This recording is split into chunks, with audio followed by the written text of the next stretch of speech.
I'd love to welcome Kayla Schembri. Her speech here today is the 32-year-old chairperson, how I galvanise my career through empowering my lived experience. G'day, Kayla. How are you doing this morning? Hi, good morning, everyone. Thank you, Ben. If you don't mind, I'll just read your introduction here, just your bio. Kayla is a chairperson, non-executive director, and 4 times Governess Top 100 finalist. Kayla has experienced challenges with complex trauma, domestic violence, sexual violence and the criminal justice system, housing insecurity and transitional homelessness, a raft of mental health challenges and neurodiversity. After spending the majority of her life in a survival mode, Kayla is a fierce advocate for elevating lived experience voices. She is also an accomplished martial artist who graded her black belt in Japanese jiu-jitsu with a broken arm. It's fairly impressive there. Kayla credits much of her mental and spiritual journey to continuing her martial arts journey, as well as leaning on the discipline in her professional life. In 2023, she launched the Governance Millennial with a view to disrupt conventional leadership paradigms by making space at the table for deliberate leaders, especially those who don't fit traditional outdated molds. Today, Kayla is chairperson of the Board of Consumers of Mental Health of Western Australia, Incorporated, COMWA, and holds several governance portfolio roles. I'd love to introduce Kayla now. Thanks, Ben. Hi, everyone. Thank you for that wonderful introduction, Ben. So as stated, my name is Kayla Schembri. I am a corporate governance practitioner, also a philosophy enthusiast and aspiring polymath from Perth, Western Australia. Basically, I'm an intense and somewhat annoyingly driven human being. So the face that's pictured here, albeit a much younger face, it's not exactly the archetype who comes to mind when we picture a chairperson of a board of directors. As has been sort of highlighted and summarised for me there, I do have a pretty intense origin story, and the composed version of me that is looking at you is pretty different and quite recent in the scheme of things. So in terms of my current state of play, there are 4 components to my governance portfolio. Most proudly, I am the chairperson for the Consumers of Mental Health Western Australia, and we are the statewide peak body, of course, for consumers of mental health services in WA. I'm also the founding director of the Governance Millennial Initiative. I am my animations aren't playing nice. I had this whole thing planned. It was delightful. It's not quite playing nice. I'm also the governance coordinator for a $500 million state government trading enterprise during business hours. And most recently, earlier this year, I was appointed as a member of the Global Stewardship Board for the Global Centre for Risk and Innovation, and that mouthful gets me every time. I was also just promoted into the chairperson role of the Global Governance and Compliance Committee at GCRI, lots of words. I also just started my master's program at Curtin University, somewhere amongst all of that within the past few months. So all that is to say, in less words, I love my work, and these days I can work really hard, and I'm really proud of that. However, the last time of many that I slept in my car was only 6.5 years ago. And so what happened between all of that, and what does it mean? So my life and my recovery and my career have all essentially been doing things the hard way. So in terms of my lived experience, before I launch right into the guts of my lived experience and where it connects with why I'm in front of you, I want to preface this by saying that I'm conscious of everyone's emotional bandwidth, especially the organisers and anyone else who's been on board for the full end-to-end symposium. This can be really heavy subject matter to sit with in a condensed period. So when I was planning my presentation deck, I laughed to myself because I couldn't quite conceptualize a slide that would appropriately capture my lived experience. So instead, we're going to be looking at something a little more lighter and more joyful instead. So please enjoy this delightful sort of juxtaposition of my first martial arts grading on the left as a white belt, and then my last martial arts grading on the right where I earned my black belt. The posture and the facial expressions and the way that I'm open versus closed up, it is so telling about each of the respective places that I was when both of those photos were taken. And martial arts continues to be such a big part of my identity and my fortitude these days. But as a brief overview of the parts of my personal life that left marks on me, I have experienced a raft of mental health challenges and diagnoses stemming from my complex trauma.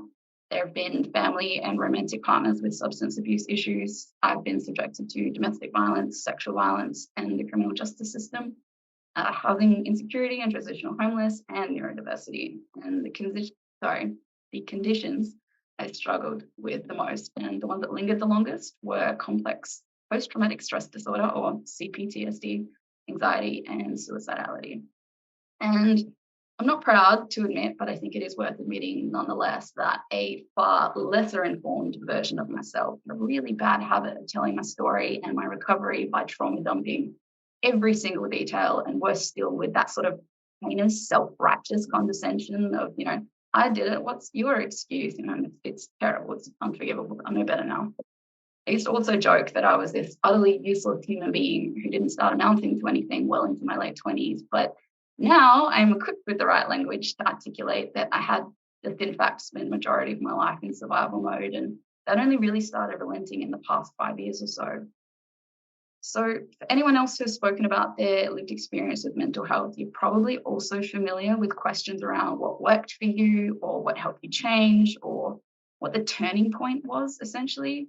And however well-intentioned those questions may be, and they're likely posed from like genuine places of curiosity or interest, they're not really ones I feel comfortable answering or that I even really know how to. And it's something, frankly, I felt compelled to apologize for, that I don't have like a miracle answer or something to offer as a universal panacea for these challenges, nor do I really think that such a thing exists for anyone as much as you really might want it to.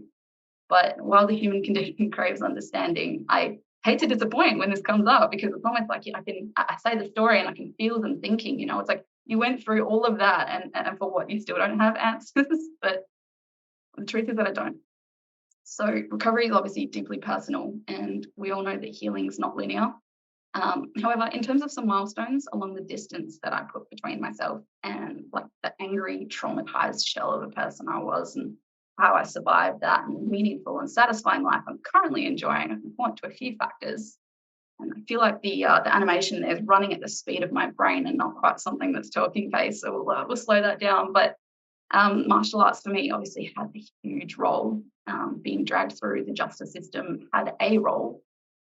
Years and years and years of therapies and different practitioners had a role. Reconsidering my understanding of family, building a community around me, learning how to practice and be engaged with healthy relationships had a really big role.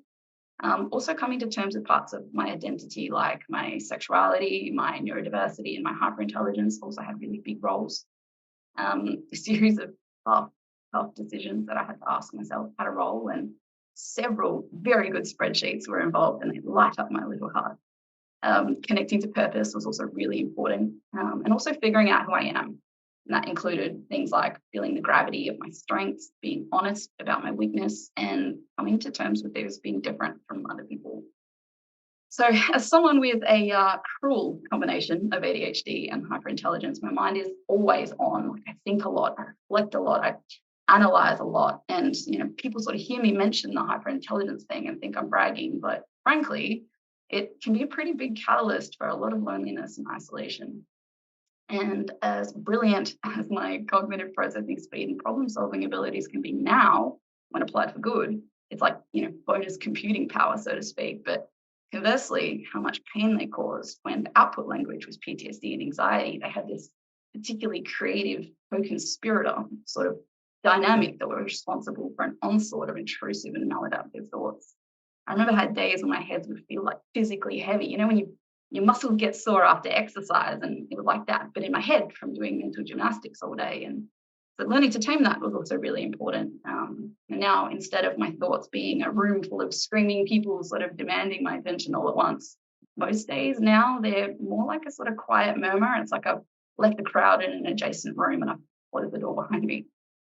But most importantly, and it wasn't actually on that list, but becoming self-aware was also pivotal.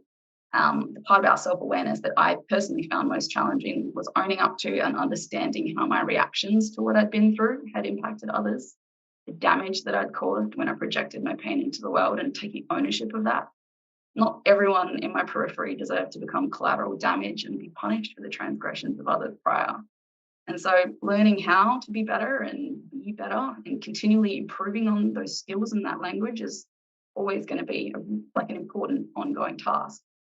And so, a story that I tell a lot, and one thing I get a lot of mileage of, is that one of the first clinical psychologists who treated me over the years, she said something that I think about quite often. She says, Kayla, the way you grew up, you ought to have ended up an addict or in jail. And today, I never really knew what she meant by this, to that day. And depending on my mood at the time that I think about it, the interpretation can vary a little.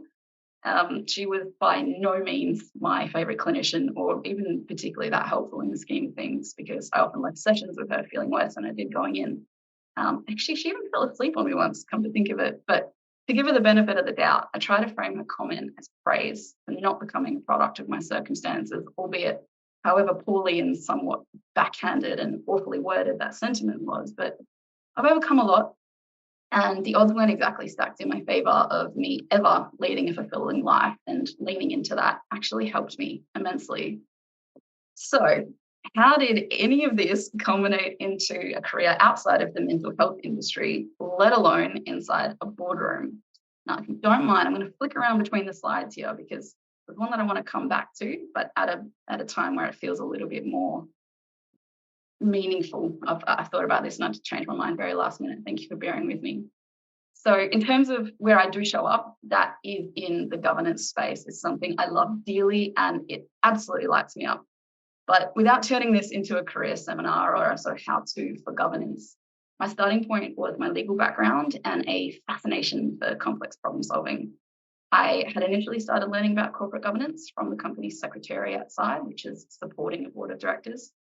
But having spent my entire career in professional services with strict hierarchical structures and without having a degree back then, I never really knew it was possible to actually cross that divide to the other side of the boardroom door, or that I even had any meaningful ability outside of the small box of tasks I was allowed to engage with. So it was a colleague from a prior law firm who saw something in me, and she'd actually served on the Commonwealth Board previously, and she all but forced me to apply. The tipping point for me was that a requirement for the position was lived experience. And for all of the imposter syndrome I had in my professional ability, I knew damn well I understood lived experience. So after my first year, I became chair of the governance committee. And then after my second, I was chairperson of the full board. And to my knowledge, the youngest person in organisational history, but possibly also within Australia, which is something I'm super proud of. And I've served in that capacity for the past 18 months. So here is a picture, which I absolutely love. This is the first chief executive officer that I appointed within my career. I've placed two now for separate organisations. Very glad we still have Darren. He's amazing. But I hope to place many more long into my career. And so this photo in particular is really special to me. So not only has been practicing governance been one of my most gratifying and validating experiences that actively brings me joy, but in a broader sense, I feel proud being part of shifting the face of what society considers possible by contributing to positive representation within our community. That whole, if you can see it, you can be it. However, there's still a lot of work to be done in the governance space in terms of diversification in boardrooms, and that's very broadly known. I often like to point out the irony that as a white woman in her 30s with a few bits of metal and piercings in her face, I really ought not to be considered the pinnacle of diversity, but this is a fight that I'm getting into the right rooms to be fighting. And further, I really want to help break down some misconceptions about people with lived experience with mental health distress and the richness of the lives that we can lead despite it. We aren't broken, we aren't damaged goods. In fact, we can be exceptionally powerful and impactful on the broader community and the world around us, especially in governance and advocacy, because of our personal expertise. And I really want to take the time to point out and differentiate here that my sentiment is, of course, caveated by the fact that we do not have to.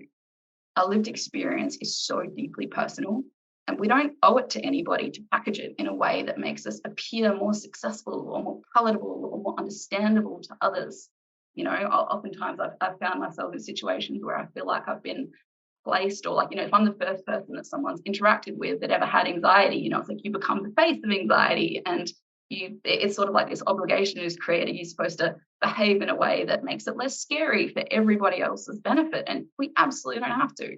We also don't have to be leaders, but we can be. And so my goal is to empower other people by highlighting that this option is available if that's something that we choose for ourselves. And just because I chose this for me, it doesn't create an obligation anyone else to do so, because we've all got different skills and we all bring a different richness. And that, when I thought about that, that's what brought me to the part that I wanted to sort of highlight my acknowledgement for. So I'm going to, if you'll humor me, I'm just going to jump back a couple of slides here. I want to provide a bit of a different acknowledgement today. I fully anticipated that I was going to have absolutely nothing to add after the comprehensive ones that were built into this event's proceedings. And, I'm sure we've all sat through really insincere box ticking ones at some point or the other, and, sort of just roll your eyes. But the acknowledgement that I want to give today, from my perspective, as someone who frankly feels like a bit of an odd person out in the mental health community, I am deeply grateful for, and I will be forever indebted to those who do the work that I won't and that I can't. I know within myself that I do not have the capacity to be at the grassroots of peer work or service provision or advocacy, or to even sit with the subject matter of mental health on a daily full-time basis, bearing the mental and emotional loads that inevitably come with that. I'm cognizant that my limitation means that I can be perceived as apathetic or irreverent or cold and corporate, or being called out of touch. But I rattle off my experiences as casually as I'll talk about a grocery list, and sometimes I'll use a little bit more humor than others might prefer. But my contributions to the cause are from comparatively arm's length, behind board and meeting room doors. But frankly, objectivity is safe for me, and it is as much as I can contribute. So for that reason, I want to express my profound respect for those on the front line, especially peer workers. Thank you for choosing to use your lived and living experience to bring about change in the unique and special ways that you can and that you do. And for everyone else, I'm grateful for all the ways we each contribute, even if those contributions are simply working on ourselves. That counts too. We've got really wicked problems ahead of us, and we've all got a role to play. So our community, we are, of course, brought together by shared experiences, and we are unified by hope. And so I have some other thought nuggets that I'd like to share that I feel like I needed, and I wish I hadn't had to learn the hard way. So in case it helps anybody else short circuit that process, I'd like to share those now.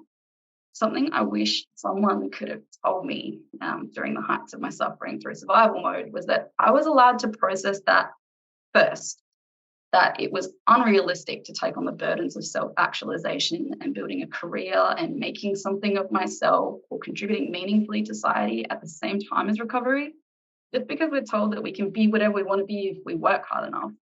And I mean, look, while that sentiment of hard work obviously has some truth to it in some circumstances, it's not applicable to everyone always.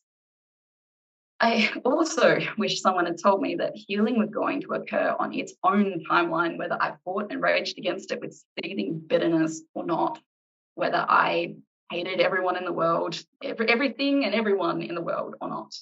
I was allowed to grieve the life that I'd been denied because of what I'd gone through, and that, I was also allowed to be upset about the opportunities that I'd lost through no fault of my own. I wish someone had told me mostly that I wasn't an abject failure just because I didn't have a stable enough life to allow that, classic trajectory of finishing university straight out of school, landing that grad position at the reputable company and steadily climbing that ladder, and, in tandem, enjoying that consistent sort of stream of opportunities and mentorships and, all of those things that are afforded to those who are privileged enough to walk that path. And further, that deeply hating the people who did have those privileges would do absolutely nothing for me but break my own heart. And also for those exact people that I projected onto, their privilege wasn't their fault. No matter how much grief I felt seeing the disparity and making unhelpful comparisons, I wish someone had told me that it was possible also not just to catch up to these same people, but, to surpass them. Not that that was ever the goal, but things work themselves out on their own time. And so all that is to say, the perfect pathway and the perfect timeline are a complete fallacy. And so the life that I've got now didn't materialize overnight, and patience can be absolutely impossible to practice when you can't imagine you'll survive much longer at all, let alone plan anything years into the future. I do get caught off guard sometimes because I've reached a point in both my life and my career where people can, perceive me and not see all of those trauma markers that were once scrawled all over me. I can speak reasonably well. I dress nicely. I learned the skills to emotionally regulate and not spew unresolved traumas all over people. I can apply myself. I can work hard in a way that gratifies me. And for all intents and purposes, I'm living a life I didn't know was possible for someone like me.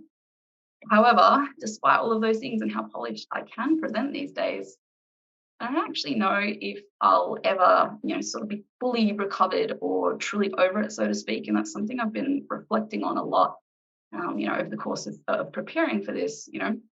In fact, I actually felt pretty sorry for myself recently when I learned I'll never be able to obtain a federal security clearance because my father has a history of incarceration. It triggered old wounds of having my control and my agency taken away due to crimes that were committed by somebody else. And I was also triggered another time when I sold my house because it had been the most stable and continuous home that I'd had in my life, and buying it was monumental in the first place. But I say these to serve as a reminder that we never really know what other people are going through at any given time, and to be gentle with one another accordingly, even if we might look like from the outside that we're finished, or healed or past it or recovered, or we can blend in and sort of fly under the radar. Personally, I found a lot of healing in my professional identity because it validates the ability I've always felt was there. More importantly, I grew up into the exact woman that I needed when I was a child. And above everything else, for me, that's what makes it all worth it. And that is something that no one can ever, ever, ever take away from me. And so baby Kayla, pictured here, she feels pretty safe these days, and I'm proud of that. And now that I've reached here, I've got the capacity to look back with a critical eye about everything wrong with the systems and have a unique insight and contribution towards fixing them. So a driving influence behind my incorporating the corporate governance millennial was to demonstrate the value in diversity in thought and its value add in a governance setting. Boardrooms aren't just reserved for boys' clubs, to sort of convene their retirement hobbies. Although, a lot of the times it's also a case where it's women are placed nominally in the name of diversity, but they're perched on the edge of a glass cliff. And so I'm here in front of you all today because despite all that's happened and for all that I've overcome and for all the barriers I've had to break through personally and professionally, my voice and my experience and my skill set have inherent value to work on the world's wicked problems right now. And I need others to feel the gravity of that exact same truth. And so in whatever manner or format or way that you've got something to contribute to the cause, that's valid too. And so it is possible to find your place in the world, but the perfect pathway does not exist. And frankly, it is probably going to suck along the way. And also, despite what the worst of social media will tell you, self-actualization isn't all smiles and rainbows and warm and fuzzy positivity. It is excruciating. But I can put my hand on my heart and sincerely promise you that in my experience, it's worth it. So thank you for listening to me. That was a lot of information to sort of throw out at once. So I'll throw to the room if we have questions. Thank you so much, Kayla. Loved that personally. I always just write a couple of notes just as people are speaking, and something that sort of sprung to life in me a little bit was the fact that honoring your skills and qualities, like me, I've always just been from a little kid, I was knocking on doors saying, hey, is there any kids my age who want to come and play? I was always a communicator. I was always someone who found their voice. I was an army brat. I'm an army kid, right? So I had to move around, make friends, relationships quickly. So it was always this from the throat. It was always this expression. So naturally speaking was my avenue. And what you've described is honoring your skills and focus of that attention to detail, the oversight, transparency, everything that comes with governance and the different pathways for implementing lived experience. And it's actually really exciting for me because I'm like, it sort of opened me up. So thank you. There's some great questions that have come through. selfishly, I'm going to ask something real quick about your black belt. Absolutely. I love talking about it. Yeah, right. That the discipline integrated through martial arts practice from any age is transferable into the professional world and that kind of thing. And given that you had this extra adversity of literally an arm break, have you found that, given your diverse background of difficult challenges which you've navigated, that rooting in the discipline through the martial arts practice of jiu-jitsu has empowered you? Oh, absolutely. That is a brilliant question. Thank you for it. And also, I love talking about my martial arts, so here for it. The biggest thing that was so formative for me when I started practicing martial arts was that I was absolutely useless at it. I've never been a sporty sort of inclined kid, I was always like the funny kid or the smart kid, or frankly, the fat kid. I was never the athletic one. And so when I started martial arts, I was it was in the guts of my PTSD and anxiety. And so what I actually got from it mostly when I started was mental relief, because it was so physically hard. I couldn't think about anything. I couldn't focus on anything besides, sensei screaming out to, repeat a move over and over again.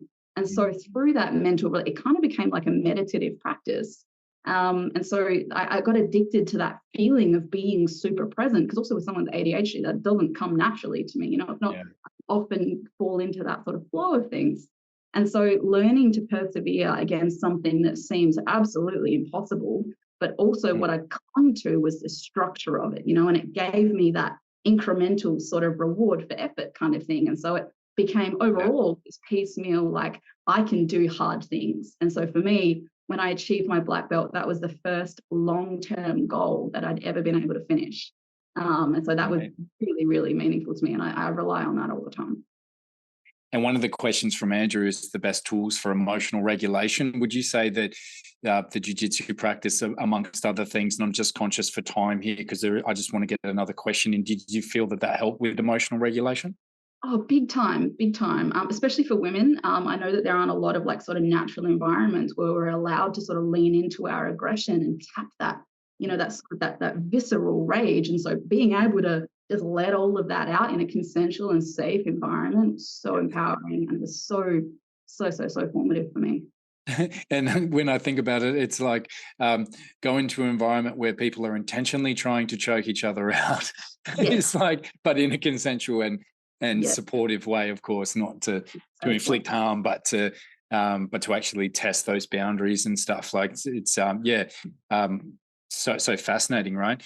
Just if I could sneak one in, we've only got about a minute, so it would have to be like just a really concise, short response. But what have I got here? You said in the past you didn't see yourself in these conversations. Has that changed since you first started sharing your story? Yeah, it has. In the best way. It's almost like been a bit of an iterative process. Like the more I say it and the more I talk about it, the more I get that feedback from people that, oh, this is helpful, or this is inspiring, or thank you for this. And so I'm like, oh, well, if this is going to help somebody, I didn't go through it for nothing. Like let's share this far and wide. If that's going to help someone else, I'm an open book by all means. So yes, definitely. Sure. And like, if I would ask you to respond in 1 to 3 words, like just words that come to mind. Someone's asked, you've already done so much. What's next for Kayla? New York. New York. I love that. Yep. Corporate America. Kicking in boardroom doors and making changes at that level. Beautiful. I love that, Kayla. If you want to connect with Kayla, please reach out. Do so. You're on LinkedIn, Kayla. Yes, absolutely. Yep. All of those things, all of every speaker's information will be put forward. So thank you so much, Kay, for joining us. Lovely to speak with you. And thanks for listening. Thanks for watching. Explore more Perspectives 2024 on Finding North Network's YouTube channel. Find out more by visiting findingnorthnetwork.com.au or email info@findingnorthnetwork.com.au.